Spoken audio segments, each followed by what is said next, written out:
지금이 주식 시작하기에 좋은 시점인지 묻는 분들이 많습니다. 주가가 너무 올랐다. 혹은 너무 빠졌다. 그래서 지금은 아닌 것 같다. 이런 말을 하면서 결국 시작을 미루죠. 그런데 여러분, 한 가지 질문을 드리고 싶습니다. 시작하기 좋은 시점은 과연 언제입니까? 오늘 영상에서는 이 질문에 대한 답을 한 사람의 삶으로 보여드리려 합니다. 그는 경제학의 역사를 바꾼 사람이었고 노벨 경제학상을 수상한 미국 최초의 경제학자였으며 400만 부 이상 팔린 경제학 교과서를 쓴 저자였습니다. 그런데 그가 평생에 걸쳐 말했던 투자 조언은 놀라울 정도로 단순했습니다. 시장 전체를 사라. 그리고 오래 들고 있어라. 그 사람의 이름은 폴 새뮤얼슨입니다. 이 영상이 도움이 되신다면 구독과 좋아요 한 번씩 부탁드립니다. 여러분의 응원이 다음 영상을 만드는 힘이 됩니다. 자, 그럼 이야기를 시작하겠습니다. 1915년 5월 미국 인디애나주 게리라는 도시에서 한 아이가 태어났습니다. 이름은 폴 새뮤얼슨. 아버지는 약국을 운영하는 약사였고 가족은 폴란드에서 이민 온 유대인이었습니다. 게리는 당시 막 생겨난 신생 도시였습니다. 철강 회사가 들어서면서 사람들이 모여들었고 1차 세계대전 동안 철강 수요가 폭발하면서 도시는 빠르게 번창했습니다. 새뮤얼슨의 가족도 이 흐름 속에서 자리를 잡았습니다.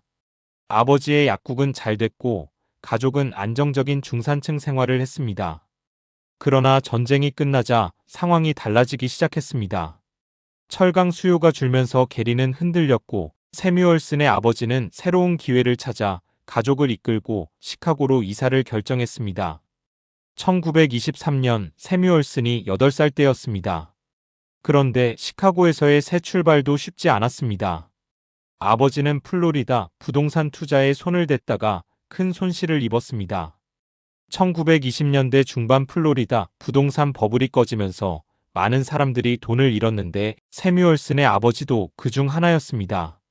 결국 가족은 치킨 레스토랑을 운영하며 생계를 이어갔습니다. 부모가 투자해서 돈을 잃는 모습을 어린 새뮤얼슨은 바로 옆에서 지켜봤습니다. 이 경험은 훗날 그의 투자 철학에 깊은 영향을 미치게 됩니다. 시카고에서 새뮤얼슨은 하이드파크 고등학교에 다녔습니다. 그리고 바로 이 시절 한 선생님과의 만남이 그의 인생을 바꿔놓았습니다. 수학 선생님이었는데 이 선생님은 수학뿐 아니라 주식 시장에 대해서도 이야기를 해줬습니다. 어린 새뮤얼슨은 숫자와 시장이 어떻게 연결되는지 처음으로 관심을 갖게 됐습니다. 그런데 그 시기는 1929년 바로 대공황이 터지기 직전이었습니다. 월스트리트가 폭락하고 은행들이 문을 닫고 수많은 사람들이 일자리를 잃었습니다. 시카고 거리에는 빵을 구하러 줄을 서는 사람들이 넘쳐났습니다. 새뮤얼슨은 이 모든 것을 직접 목격했습니다. 14살에 시작된 대공황, 그는 그 한복판에서 청소년기를 보냈습니다. 훗날 그는 이렇게 말했습니다. 1950년 이후에 태어난 사람들은 대공황을 뼛속까지 느끼지 못한다. 아무리 똑똑한 학자라도 직접 경험한 것과 책으로 배운 것은 다르다.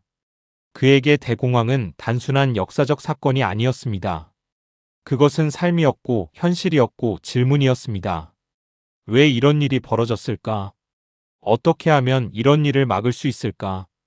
경제학은 왜 이 문제를 해결하지 못했을까? 이 질문들이 그를 경제학으로 이끌었습니다. 1931년 16살의 새뮤얼슨은 시카고 대학교에 입학했습니다. 대공황이 한창이던 시절이었고 그는 통학생으로 대학에 다녔습니다. 집에서 대학까지 오가며 그는 시카고 거리에서 벌어지는 경제적 참상을 매일 눈으로 확인했습니다. 대학에서 그는 처음으로 경제학 강의를 들었습니다. 그런데 처음부터 경제학에 빠진 것은 아니었습니다. 그를 경제학으로 완전히 끌어들인 것은 1932년 1월 2일 단 하나의 강의였습니다. 토마스 멜서스에 관한 강의였습니다. 멜서스는 19세기 영국 경제학자로 인구 증가와 빈곤의 관계를 연구한 사람이었습니다. 새뮤얼슨은 훗날 이렇게 회고했습니다. 나는 1932년 1월 2일 오전 8시에 경제학자로 태어났다. 그날의 강의가 정확히 무슨 내용이었는지는 기록에 남아있지 않습니다. 그러나 분명한 것은 그 강의가 새뮤얼슨에게 경제학의 문을 열어줬다는 것입니다. 시카고 대학교는 당시 경제학의 중심지 중 하나였습니다. 프랭크 나이트, 제이콥 바이너 같은 유명한 경제학자들이 가르치고 있었고 새뮤얼슨은 이들에게 배웠습니다. 재미있는 것은 그의 대학 동기 중에 밀턴 프리드먼이 있었다는 점입니다. 프리드먼은 훗날 새뮤얼슨과 경제학계에서 반대편에 서서 평생 논쟁을 벌이게 됩니다. 새뮤얼슨은 정부의 적극적 개입을 주장했고 프리드먼은 자유시장을 옹호했습니다. 같은 학교에서 공부한 두 사람이 전혀 다른 결론에 도달한 것입니다. 경제학이라는 학문이 얼마나 복잡한지를 보여주는 사례입니다. 새뮤얼슨은 1935년에 학사학위를 받았습니다. 20살이었습니다. 그런데 그는 시카고 대학원에 진학하지 않았습니다. 대신 하버드로 갔습니다. 왜였을까요? 훗날 그는 이유를 밝혔습니다. 시카고에서 배운 고전적 경제학 이론과 실제 경제가 돌아가는 방식 사이에 큰 괴리가 있다고 느꼈다는 것입니다. 그의 교수들은 대공황에 대해 정부가 아무것도 하지 않는 것이 최선이라고 주장했습니다. 시장이 스스로 회복할 것이라고 했습니다. 그러나 새뮤얼슨의 눈앞에서 경제는 회복되지 않았습니다. 사람들은 계속 일자리를 잃었고 공장은 문을 닫았습니다. 그는 뭔가 다른 답이 필요하다고 생각했습니다. 그리고 그 답을 찾기 위해 하버드로 떠났습니다. 하버드에서 새뮤얼슨은 완전히 다른 세계를 만났습니다. 그곳에는 조지프 슌페터, 바실리 레온티에프, 고트프리트 하벨러 같은 세계적인 경제학자들이 있었습니다. 그리고 무엇보다 엘빈 한센이 있었습니다.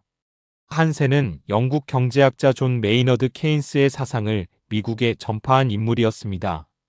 그래서 사람들은 그를 미국의 케인스라고 불렀습니다.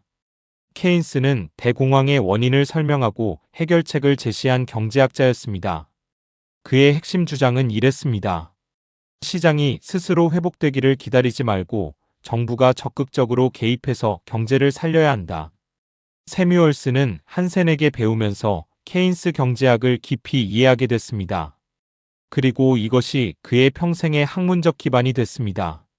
1936년에 석사학위를 받은 새뮤얼슨은 그 다음 해에 하버드의 엘리트 연구 프로그램인 주니어 펠로에 선정됐습니다.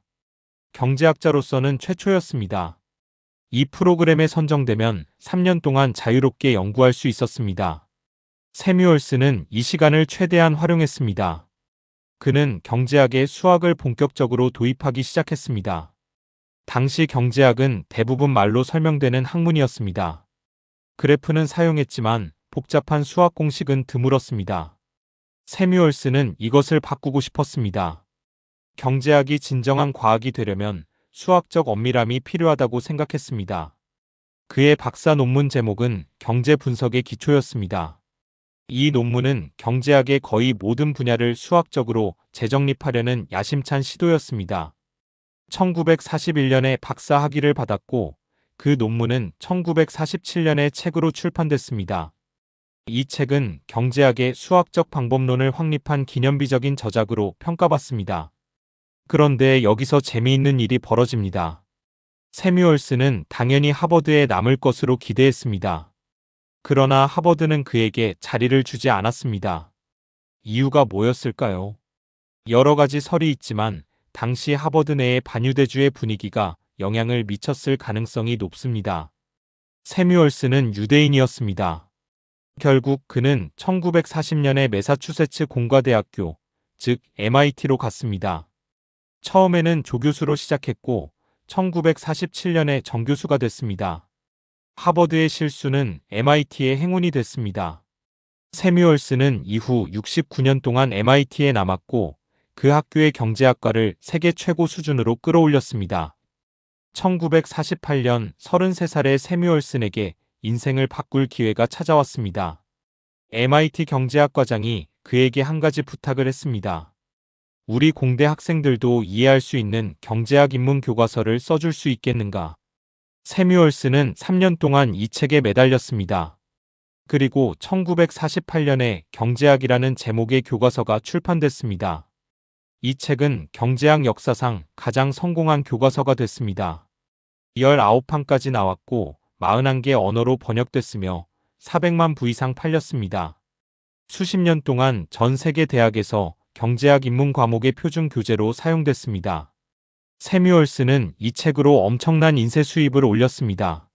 어떤 추산에 따르면 그는 경제학 연구보다 이 교과서로 더 많은 돈을 벌었습니다. 흥미로운 것은 그가 이 돈을 어떻게 관리했는가 하는 점입니다. 경제학의 대가가 자신의 돈을 어떻게 투자했을까요? 이 질문의 답이 오늘 영상의 핵심입니다.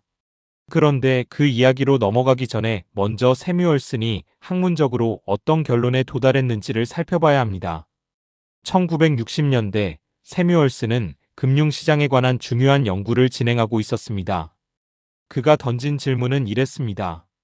전문 투자자들은 정말로 시장을 이길 수 있는가? 당시 월스트리트에는 수천 명의 펀드 매니저들이 있었습니다. 그들은 회사를 분석하고 주식을 고르고 사고팔기를 반복했습니다. 그리고 그 대가로 높은 수수료를 받았습니다. 새뮤얼슨은 이들의 성과를 꼼꼼히 분석했습니다. 결과는 충격적이었습니다. 대부분의 펀드 매니저들은 단순히 시장 평균을 따라가는 것보다 나은 성과를 내지 못했습니다. 그러면서도 높은 수수료는 꼬박꼬박 챙겼습니다. 결국 투자자들은 전문가에게 돈을 맡겼지만 직접 시장 전체를 샀을 때보다 더 적은 수익을 가져갔습니다. 왜 이런 일이 벌어지는 것일까요? 새뮤얼슨은 효율적 시장 가설이라는 개념을 발전시켰습니다. 핵심은 이랬습니다. 주식 시장에서 공개된 정보는 이미 주가에 반영되어 있다. 따라서 누군가 특별히 더 많이 벌기 위해서는 남들이 모르는 정보를 알아야 하는데 그것은 매우 어렵다. 쉽게 말해 시장을 꾸준히 이기는 것은 거의 불가능에 가깝다는 것입니다. 물론 예외는 있습니다. 워런 버핏처럼 수십 년간 시장을 이긴 사람들도 분명히 존재합니다. 새뮤얼슨은 이것을 부정하지 않았습니다. 그러나 그는 이렇게 말했습니다. 그런 사람들은 정말로 드물다. 그리고 미리 누가 그런 사람인지 알아내는 것은 더 어렵다. 주사위를 굴리기 전에 어떤 눈이 나올지 맞추려는 것과 같다. 나는 할 수 없다. 일반인도 할 수 없다. 이런 생각은 자연스럽게 하나의 결론으로 이어졌습니다. 만약 전문가들도 시장을 못 이긴다면 굳이 그들에게 높은 수수료를 내면서 돈을 맡길 이유가 있는가? 차라리 시장 전체를 저렴하게 사는 게 낫지 않은가? 1974년 새뮤얼슨은 포트폴리오 매니지먼트 저널이라는 학술지 창간호에 글을 실었습니다. 제목은 판단에 대한 도전이었습니다. 이 글에서 그는 직접적으로 호소했습니다. 누군가 S&P 500 지수를 그대로 따라가는 펀드를 만들어 달라고. 그는 이렇게 썼습니다. 적어도 큰 재단이라도 사내에서 S&P 500 지수를 추종하는 포트폴리오를 운용해봐라. 그래서 자신들의 전문 펀드 매니저들이 정말로 그보다 나은 성과를 내는지 확인해봐라. 이것은 당시로서는 매우 급진적인 주장이었습니다. 월스트리트의 펀드 매니저들에게 이 메시지는 불쾌하게 들렸을 것입니다. 새뮤얼슨이 그들에게 폐업하라고 말하는 것이나 다름없었으니까요. 그러나 이 글을 읽고 실제로 행동에 나선 사람이 있었습니다. 존 보글이라는 사람이었습니다. 보글은 1951년에 프린스턴 대학교를 졸업했고 졸업 논문 주제가 바로 투자회사의 경제적 역할이었습니다.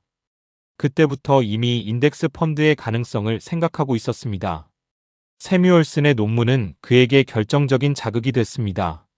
1975년 보글은 뱅가드라는 자산운용사를 설립했습니다. 그리고 1976년에 역사상 최초의 개인 투자자용 인덱스 펀드를 출시했습니다. 이름은 퍼스트 인덱스 인베스트먼트 트러스트였습니다. 이 펀드의 구조는 단순했습니다. S&P 500 지수에 포함된 500개 기업의 주식을 지수와 같은 비율로 사는 것이었습니다. 펀드 매니저가 종목을 고르거나 매매 타이밍을 잡을 필요가 없었습니다. 그래서 운용 비용이 매우 낮았습니다. 그러나 출시 초기 반응은 처참했습니다. 월스트리트는 이 펀드를 보글의 바보짓이라고 불렀습니다. 시장 평균 수익에 만족하겠다는 것은 미국적이지 않다는 조롱도 있었습니다. 당시 피델리티 인베스트먼트의 회장은 이렇게 말했습니다. 대다수 투자자들이 평균 수익에 만족할 리가 없다. 목표 자금 1억 5천만 달러를 모으려고 했지만 실제로 모인 돈은 1130만 달러에 불과했습니다. 목표의 7% 수준이었습니다. 완전한 실패처럼 보였습니다. 그런데 이때 새뮤얼슨이 나섰습니다. 그는 뉴스위크에 칼럼을 연재하고 있었는데 1976년 8월 이 펀드에 대해 글을 썼습니다. 내가 바라던 것보다 훨씬 빨리 기도가 응답됐다. 마침내 시장을 따라가고 수수료가 거의 없고 매매 회전율이 최소인 펀드가 나왔다. 노벨상 수상자의 지지는 보글에게 큰 힘이 됐습니다. 시간이 흐르면서 상황이 바뀌기 시작했습니다. 펀드의 성과가 쌓이면서 사람들이 깨닫기 시작한 것입니다. 새뮤얼슨의 말이 맞았다는 것을. 오늘날 뱅가드는 세계 최대의 자산운용사 중 하나가 됐습니다. 운용 자산 규모가 수조 달러에 달합니다. 그리고 인덱스 펀드는 전체 뮤추얼 펀드 자산의 상당 부분을 차지하게 됐습니다. 여기서 한 가지 흥미로운 질문이 생깁니다. 새뮤얼슨 본인은 자기 돈을 어떻게 투자했을까요? 그는 공개적으로 인덱스 펀드를 지지했습니다. 시장을 이기려고 하지 말고 시장 전체를 사라고 했습니다. 그러면 그 자신도 인덱스 펀드만 샀을까요? 대답은 그렇지 않다입니다. 새뮤얼슨은 두 가지 상반된 투자를 동시에 했습니다. 하나는 인덱스에 가까운 장기 투자였고 다른 하나는 적극적으로 운용되는 펀드에 대한 투자였습니다. 1969년 새뮤얼슨은 커머디티 코퍼레이션이라는 회사의 공동 창립에 참여했습니다. 이 회사는 원자재 선물을 거래하는 투자 회사였습니다. 창립 자본금은 250만 달러였고 새뮤얼슨은 12만 5천 달러를 투자해서 3.1%의 지분을 가졌습니다. 창립 멤버들은 대부분 MIT 출신의 경제학 박사들이었습니다. 헬무트 바이마르라는 사람이 주도했는데 그는 새뮤얼슨의 제자였습니다. 이들의 전략은 경제 모델을 기반으로 원자재 가격을 예측하고 거래하는 것이었습니다. 이론적으로는 완벽해 보였습니다. 세계 최고의 경제학자들이 모여서 과학적으로 투자한다는 것이었으니까요. 그러나 첫해 결과는 참담했습니다. 1970년에 회사는 10만 달러 손실을 냈습니다. 1971년에는 더 심각한 일이 벌어졌습니다. 옥수수 가격이 너무 올랐다고 판단하고 공매도에 들어갔는데 가격이 계속 올라서 초기 자본금의 65%를 잃었습니다. 거의 파산 직전까지 갔습니다. 새뮤얼슨은 이사회 일원으로 이 과정을 지켜봤습니다. 이 이론이 현실에서 얼마나 빗나갈 수 있는지를 생생하게 경험한 것입니다. 그런데 회사는 여기서 중요한 결정을 내렸습니다. 기존의 펀더멘털 분석 방식을 포기하고 추세 추종이라는 새로운 전략으로 전환한 것입니다. 추세 추종은 단순합니다. 가격이 오르면 사고 내리면 판다. 어디까지 오를지 예측하지 않는다. 그냥 추세를 따라간다. 새뮤얼슨은 처음에 이 전략에 회의적이었습니다. 효율적 시장 가설에 따르면 과거 가격으로 미래 가격을 예측할 수 없으니까요. 그러나 70살에 노련한 트레이더 아모스 호스테터가 바이마르 편을 들었습니다. 호스테터는 50년 동안 거의 매년 수익을 낸 전설적인 트레이더였습니다. 새뮤얼슨은 훗날 호스테터에 대해 이렇게 말했습니다. 내가 아는 가장 놀라운 투자자였다. 전략 변경 후 커머디티 코퍼레이션은 놀라운 성과를 냈습니다. 첫 20년 동안 투자금이 100배 이상 늘었습니다. 1997년에 이 회사는 골드만삭스에 인수됐습니다. 이 회사에서 경력을 시작한 사람들 중에는 나중에 헤지펀드 업계에 거물이 된 사람들이 많습니다. 폴 튜더 존스, 브루스 코브너 같은 전설적인 트레이더들이 여기서 커리어를 시작했습니다. 새뮤얼슨의 또 다른 투자는 더욱 흥미롭습니다. 그는 워런 버핏의 버크셔 해서웨이 주식도 상당량 보유했습니다. 버핏은 적극적으로 기업을 분석하고 좋은 기업을 골라서 장기 투자하는 스타일입니다. 이것은 시장을 이길 수 있다는 전제 위에 서 있는 전략입니다. 새뮤얼슨이 공개적으로 주장한 것과는 다른 방향입니다. 1970년부터 2009년까지 버크셔 해서웨이에 투자한 1,000달러는 212만 달러가 됐습니다. 연평균 20%가 넘는 수익률이었습니다. 세뮤얼슨은 이 투자로 자신의 글쓰기와 경제학 연구로 번 돈보다 더 많이 벌었다고 합니다. 여기서 모순이 보입니다. 공개적으로는 시장을 이길 수 없다고 말하면서 사적으로는 시장을 이기는 투자에 돈을 넣은 것입니다. 이것을 어떻게 이해해야 할까요? 세뮤얼슨 자신은 이렇게 설명했습니다. 대부분의 사람들에게는 인덱스 펀드가 최선이다. 그러나 시장을 이길 수 있는 사람도 분명히 존재한다. 문제는 그런 사람을 미리 찾아내는 것이 극히 어렵다는 것이다. 그는 버핏에 대해 이렇게 말했습니다. 좋은 사업 프랜차이즈를 좋은 가격에 사라. 버핏의 조언은 그렇게 단순했다. 세뮤얼슨의 투자 행태는 완벽한 일관성보다는 실용적 지혜를 보여줍니다. 이론은 이론이고 현실은 현실이라는 것을 그는 알고 있었습니다. 일반 투자자에게는 인덱스 펀드를 권하면서도 자신은 예외적인 기회를 발견하면 그것을 잡았습니다. 그리고 그 판단은 대부분 옳았습니다. 1970년 세뮤얼슨은 노벨 경제학상을 받았습니다. 미국인 최초의 노벨 경제학상 수상자였습니다. 수상 이유는 정적 및 동적 경제 이론을 발전시키고 경제과학의 분석 수준을 높인 공로였습니다. 그의 나이 55살이었습니다. 노벨상은 그에게 이미 확고했던 명성을 더욱 공고히 해줬습니다. 그는 케네디 대통령과 존슨 대통령의 경제 자문을 맡았고 미국 재무부와 연방준비제도의 컨설턴트로 일했습니다. 1966년부터 1981년까지는 뉴스위크 잡지에 정기 칼럼을 썼습니다.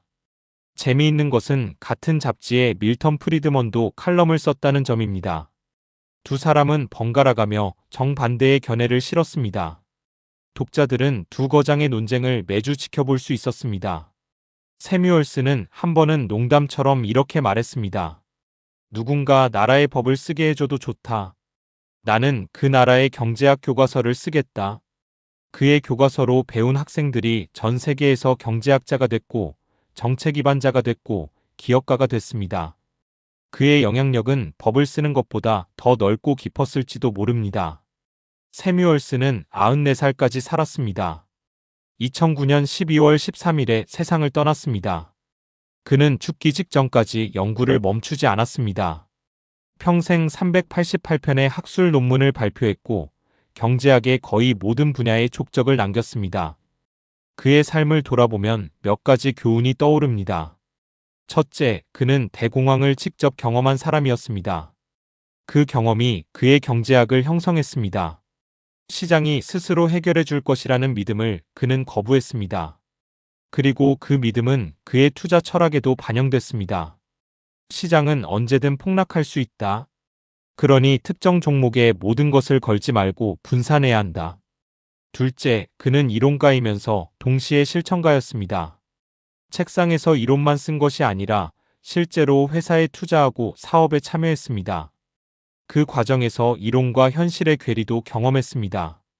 커머디티 코퍼레이션의 초기 실패가 그 예입니다. 셋째, 그는 자신의 한계를 알았습니다. 그래서 일반 투자자들에게 인덱스 펀드를 권했습니다. 대부분의 사람은 시장을 이기기 어렵다. 그렇다면 시장 전체를 사는 것이 합리적이다. 이것이 그의 결론이었습니다. 그러면 이제 오늘 영상의 제목으로 돌아가 봅시다. 매달 30만 원 주식, 지금 시작해도 되는 시점. 세뮤얼슨의 삶에서 우리가 배울 수 있는 것은 무엇일까요? 첫째, 시작 시점은 생각보다 중요하지 않습니다. 세뮤얼슨이 인덱스 펀드를 주창한 1974년 이후 시장은 수많은 폭락과 상승을 반복했습니다. 오일 쇼크, 블랙 먼데이, 닷컴 버블, 금융위기, 코로나 팬데믹. 그때마다 지금은 시작하기 안 좋은 시점이라는 말이 나왔습니다. 그러나 1976년에 보글의 첫 인덱스 펀드에 투자한 사람은 어떻게 됐을까요? 수십 년이 지난 지금 그들의 자산은 수십 배가 됐습니다. 시작 시점이 완벽하지 않아도 괜찮습니다. 중요한 것은 시작하는 것입니다. 둘째, 꾸준함이 핵심입니다. 세뮤얼슨은 50년 넘게 연구하고 글을 쓰고 투자했습니다. 그의 성공은 한 번의 대박이 아니라 수십 년간의 누적에서 나왔습니다. 매달 30만 원이 작게 느껴질 수 있습니다. 그러나 그것을 10년, 20년, 30년 계속하면 복리의 힘이 작동합니다. 세뮤얼슨 자신이 교과서에서 가르친 개념입니다. 복리는 인류 최고의 발명이다. 셋째, 분산이 중요합니다. 세뮤얼슨이 인덱스 펀드를 좋아한 이유 중 하나는 분산 때문이었습니다. S&P 500에 투자하면 500개 기업에 동시에 투자하는 셈입니다. 한 기업이 망해도 다른 기업이 버텨줍니다. 개별 종목에 올인하는 것은 위험합니다. 아무리 좋아 보이는 회사도 망할 수 있습니다. 세뮤얼슨은 이것을 이론적으로도 실증적으로도 증명했습니다. 넷째, 비용을 낮춰야 합니다. 세뮤얼슨이 펀드 매니저들을 비판한 이유는 그들의 높은 수수료 때문이었습니다. 매년 몇 %씩 수수료를 내면 장기적으로 엄청난 금액이 됩니다. 인덱스 펀드는 수수료가 낮습니다. 그 차이가 수십 년 후에는 수천만 원, 수억 원의 차이가 됩니다. 자, 정리해 보겠습니다. 폴 세뮤얼슨은 20세기 가장 영향력 있는 경제학자 중 한 명이었습니다. 그는 경제학에 수학을 도입했고 세계에서 가장 많이 팔린 경제학 교과서를 썼으며 노벨상을 받았습니다. 그러나 투자에 관해서 그의 조언은 놀라울 정도로 단순했습니다. 시장 전체를 사라. 비용을 낮춰라. 오래 들고 있어라. 그는 이 조언이 대부분의 사람들에게 최선이라고 확신했습니다. 그리고 그 확신은 수십 년간의 데이터로 뒷받침됐습니다. 물론 그 자신은 버핏에게도 투자하고 헤지펀드에도 참여했습니다. 그러나 그것은 그가 예외적인 기회를 알아볼 수 있는 위치에 있었기 때문입니다. 일반 투자자에게는 다른 전략이 필요합니다. 매달 30만 원. 적은 돈처럼 보입니다. 그러나 그것을 인덱스 펀드에 넣고 10년, 20년, 30년 꾸준히 유지하면 어떻게 될까요? 복리의 마법이 작동합니다. 세뮤얼슨이 평생 연구하고 증명한 바로 그 원리입니다. 지금 시작해도 되는 시점인가요? 세뮤얼슨이라면 이렇게 대답했을 것입니다. 언제 시작하느냐보다 얼마나 오래 지속하느냐가 더 중요하다. 완벽한 시점을 기다리는 동안 시간은 흐릅니다. 그리고 시간은 복리의 원료입니다. 시간이 많을수록 복리가 더 크게 작동합니다. 세뮤얼슨은 16살에 경제학을 시작해서 94살까지 일했습니다. 78년입니다. 그 긴 시간 동안 그는 꾸준히 연구하고 투자하고 축적했습니다. 우리도 마찬가지입니다. 당장 큰 돈이 없어도 괜찮습니다. 작은 돈이라도 시작하면 됩니다. 그리고 오래 지속하면 됩니다. 그것이 세뮤얼슨이 평생에 걸쳐 전한 메시지입니다. 오늘 영상 유익했다면 구독과 좋아요 부탁드립니다. 폴 세뮤얼슨은 말했습니다. 나라의 법을 쓰는 것보다 교과서를 쓰는 게 더 큰 영향을 미친다고. 여러분의 투자 교과서는 무엇입니까? 오늘 그 첫 장을 시작해 보시기 바랍니다. 투자 습관이었습니다.